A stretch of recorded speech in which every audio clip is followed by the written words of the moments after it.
Welcome to Realizing Resilience, a podcast from the Connecticut Women's Consortium. We're not behavioral health professionals, but we're your gateway to real conversations with the experts. Each episode, we'll delve into the vast landscape of mental health, from personal stories to expert insights. Together, we'll bridge the gap between clinical expertise and personal experiences, connecting with diverse voices and perspectives. Join us for insightful conversations that demystify the world of mental health. Stephanie Burns is a collaborative problem solver, educator, and community leader with over 20 years of experience in program design, management, and facilitation. A survivor of sexual violence, her journey led her to criminal justice reform, a master's in restorative justice, and a commitment to anti-oppression pedagogy. Certified in mindfulness and somatic embodiment, she creates meaningful experiential learning spaces and holds powerful healing environments. As director and co-founder of Healing Courage, Stephanie centers survivors' wisdom to challenge harmful myths, reimagine healing and justice, and drive policy change to prevent sexual and intimate harm. Healing Courage partners with agencies nationwide to transform responses to sexual violence. As a mother, educator, and advocate, Grace Crowley empowers and supports communities and individuals to engage in the transformative and reflective work needed to bring us towards collective liberation. A member of the disability community, she understands the power of self-advocacy, mutual aid, and community care. The healing support she received from the queer community following a sexual assault led her to her current doctoral research that centers empowerment and community amongst queer survivors of sexual and domestic trauma, specifically in outdoor and nature settings. Grace believes that courageous vulnerability and connected communities will change the world. Welcome back to Realizing Resilience. My name is Alana. And I'm Marisa. And today we have the pleasure of speaking with Stephanie Burns and Grace Crowley of Healing Courage, a nonprofit collective empowering and advocating for survivors of sexual violence. So Grace and Stephanie, thank you so much for joining us. Thank you for having us. It's great to be here. Thank you. So our first question is, what is Healing Courage all about? And what is the mission and how does that manifest in the daily work that you do? Yeah.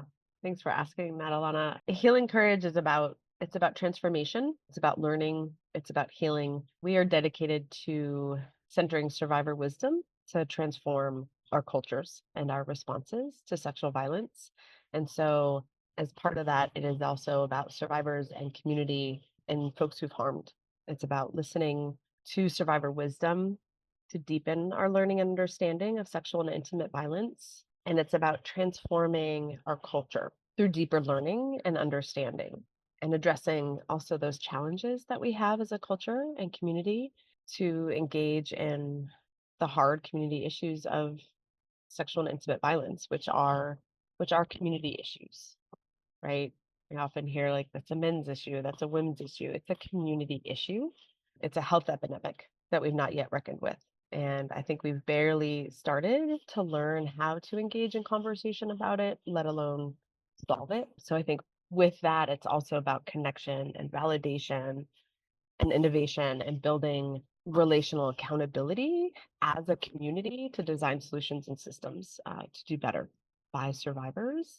I think the systems that we have now were not designed for survivors, and that the way that they were designed, and I'm specifically talking about the criminal legal system, right, are based on laws that are broken and not humans that are harmed. And those systems are failing survivors.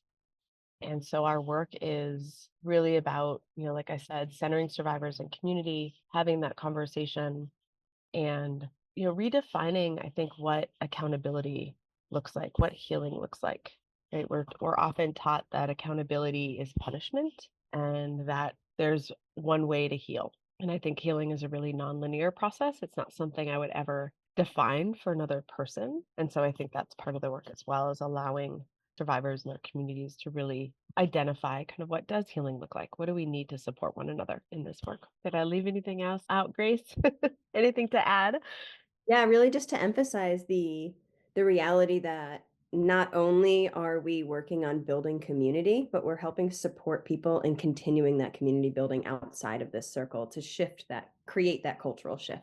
Yeah, I think that's really important. And just to kind of continue the conversation over and over again, like, okay, great, it's been established, but now let's broaden it. Let's make sure it keeps growing. There's still life to it. Yeah, I think that's definitely important. So within that work too, like what sets Healing Courage apart from other organizations who are working in the anti-violence and restorative justice space? Yeah, I think For us, with that question, it's not necessarily what sets us apart, rather what we're adding to the conversation. There are so many organizations and incredible groups out there who have been doing this work and are working towards collective liberation and creating this cultural shift away from violence. And so it's important for us to always be remembering that reality. And I think that for healing courage, something that's unique that we bring to the conversation is this three-sphered approach. So we have these three spheres of community conversations, amplification and education, and research and policy. And each one of these spheres is driven by survivor wisdom, or as I like to call it, survivor data.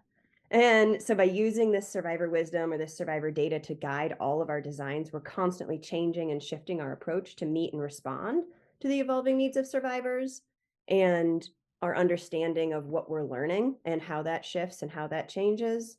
And then additionally, I think it's really neat that Healing Courage strives to shift our culture by opening up our survivor spaces, not just to survivors, but to invited community members who are wishing to learn from and be changed by survivor wisdom.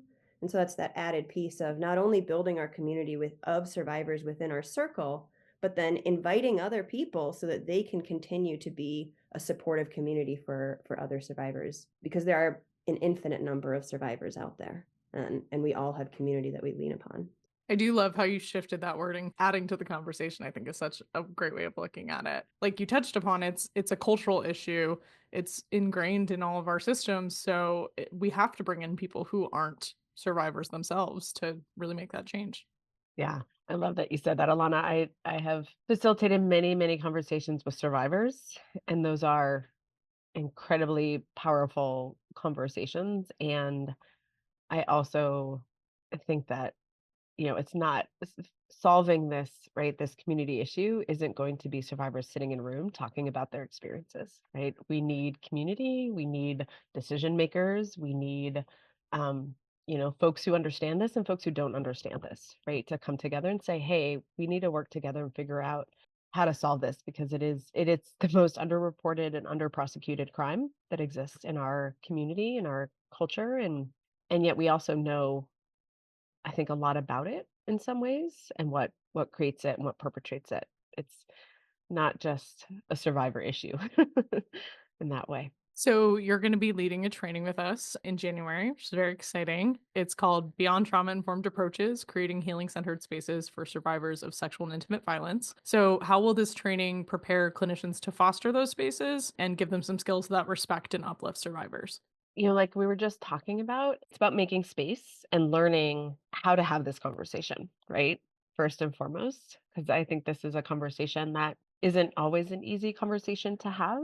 I don't think we're taught how to have these conversations.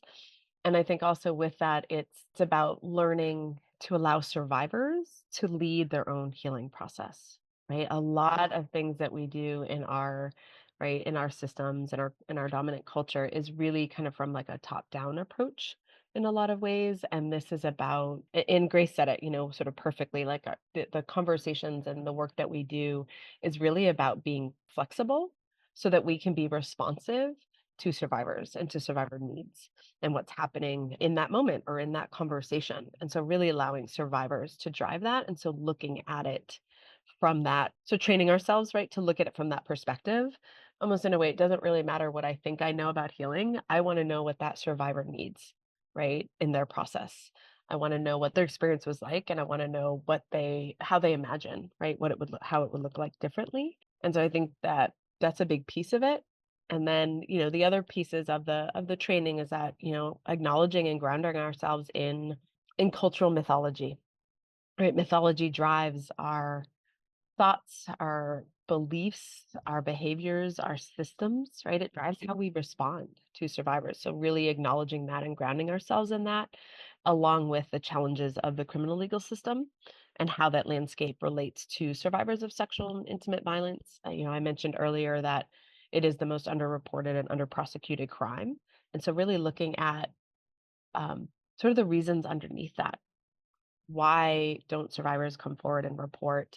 Why are they not getting the services and resources that they need? And also, what is keeping us from acknowledging that this kind of healing process can be lifelong and is often lifelong, right? I don't think we recognize that. There are so many, as Grace said, amazing organizations that address this work and work towards collective liberation. There's also amazing organizations that respond to crisis, right? And survivors in crisis. And yet my experience around, in conversation with survivors, that these processes take a really long time to heal. So we'll look at all of that and the landscape and what contributes to that. We'll dive into concentric circles, conversation framework, and using that as a model, we'll explore how to design the container, the content, and the culture for spaces of survivors, but not, again, the important part, right? Not as something we do to survivors, but rather as a space that elevates survivor agency, right? It helps develop that. And then our work centers survivor, but also centers equity and inclusion, and recognizing that while sexual violence and intimate harm don't discriminate, they do disproportionately impact survivors who are marginalized. So Black and Brown women, Native American women, LGBTQ and trans folks, immigrant, houseless folks, folks who are incarcerated, right? So we'll break down that conversation and the container of the conversation and how to honor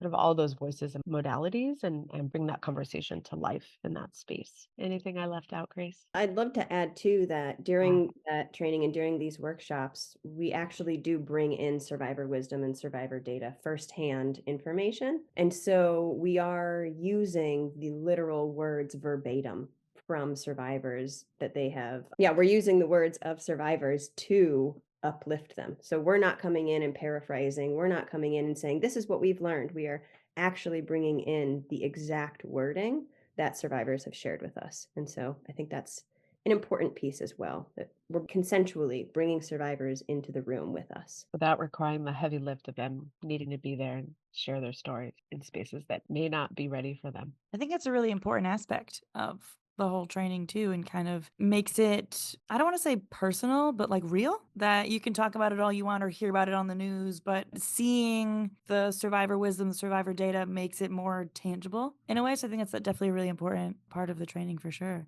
Yeah, I could talk all day about what survivors say, but when I put up a testimonial from a survivor describing how they define justice, there's nothing else that needs to be said. Those words hold their own. They have such deep, I think, meaning and impact on the folks that are in the room. And so being able to make space for that survivor wisdom or that data, right? And those words, because that's who we need to listen to, I think. The very sort of patronizing way to tell survivors what they need or how to heal, right? Whereas we really are looking at, you let us know what you think needs to happen around this because you are closest to being impacted and you're closest to this problem in some incredibly intimate and painful ways. You had mentioned the concentric circles, that framework. Can you explain what that framework is and how it helps create those inclusive restorative spaces? I'd be happy to. So concentric circles is it's our learning and healing conversation framework. It is conversation that happens in circle. So we sit in circle and it is, the concentric circles it's about the design of the conversation and the content and the culture. And it originated from focus groups that we held when envisioning healing courage and exploring what survivors needed. And very quickly, survivors said, this is what we need. I've never sat in a conversation with other survivors. Nobody has ever asked me these questions. I've never had the opportunity to reflect and share and kind of construct or reconstruct what I need or what I wish I had had as support or what I wish somebody had said to me in response. So it turned out that the conversations that we were holding, right, the inquiry, the reflection, the connection with other survivors and community was what survivors needed. And so those concentric circles bring together survivors. They can also bring together community members and in, thoughtfully and carefully coordinated cases, those who've harmed. Often I say, the things I share with people in presentations or trainings is, there's a couple things you need to know about concentric circles. One, they are spelled incorrectly. So concentric circles is spelled with an S, not a C. And that is because consent is often absent. When we talk about sexual violence and intimate harm, consent is missing.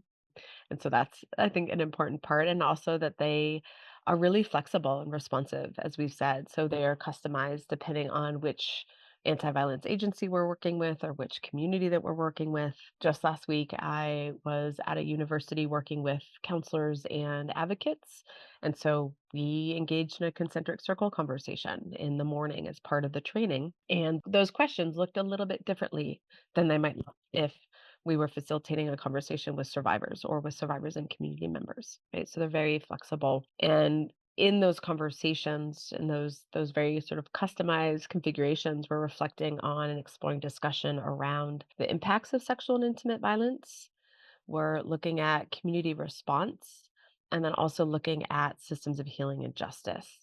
So the conversation itself is a very experiential process with participants sharing and building in the wisdom or on the wisdom in the room and the learning that unfolds as a result of that conversation, of that experience. That made me laugh because the consent thing went totally over my head, which is so silly because it's like I'm also the person who makes our flyers. So as I was typing up this description and like copying it, I was like, am I insane? That's not how concentric is spelled. And then I'm like, oh, consent. It's right there. Very It's very nuanced. clever. I love it.